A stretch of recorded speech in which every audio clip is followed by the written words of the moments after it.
Hello, I'm Rob Jackson. I'm Director of Rob Jackson Consulting Limited, and I'm the co-author with Steve McCurley and Rick Lynch of the Complete Volunteer Management Handbook, published by the Directory of Social Change.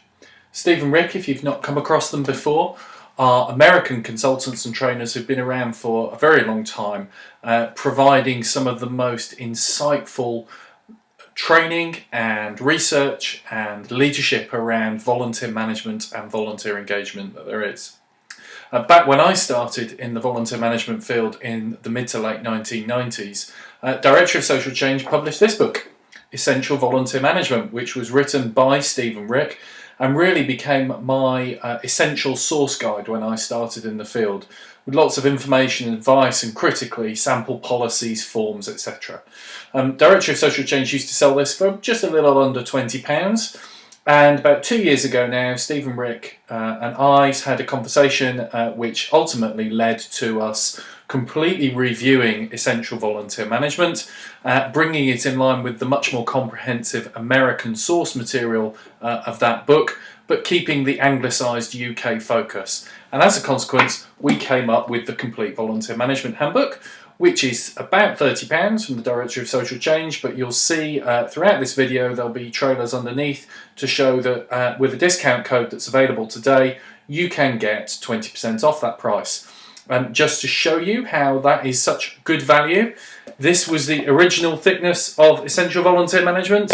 That is the thickness of the Complete Volunteer Management Handbook. So you can see how much we've added in to the source material so that you've got something that really is as complete as we think we can make it at this stage around volunteer management. There's loads of resources in this book. There are links and references to lots of source material that we've drawn on. There's nearly 20 chapters full of information on a variety of different subjects, and we've also retained all the sample forms and all the sample policies, etc. towards the end of the document as well. So if you're brand new to volunteer management, you can pick this book up and it should tell you everything that you need to know, including giving you sample documents that you could be able to use in your organisation. If you've been around volunteer management for a while, this might still be a really useful reference for you because of the new material that we've added in. Two of my favourite sections that we've added into this book compared to the last one is in chapter 15, a whole section on enhancing the status of the volunteer programme.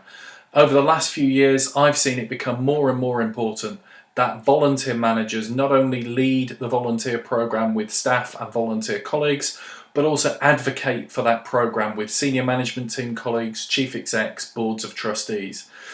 Making the case for the volunteer programme, ensuring the volunteer programme gets support, particularly when we're in difficult financial climate, and one of the first things a lot of organisations cut is their volunteer management budget to put it into fundraising. So making the case for continued and indeed increased investment in these difficult financial times is really, really important.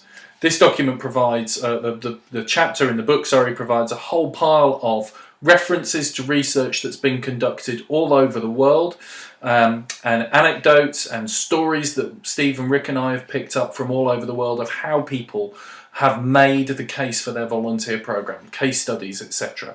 And so we hope really that this chapter is going to be a valuable resource for lots of people out there working with volunteers who need to make the case for volunteering. My second favourite bit of this book, in terms of stuff that we've added in compared to the original UK version, is a whole section in the chapter on special supervisory situations on family volunteers.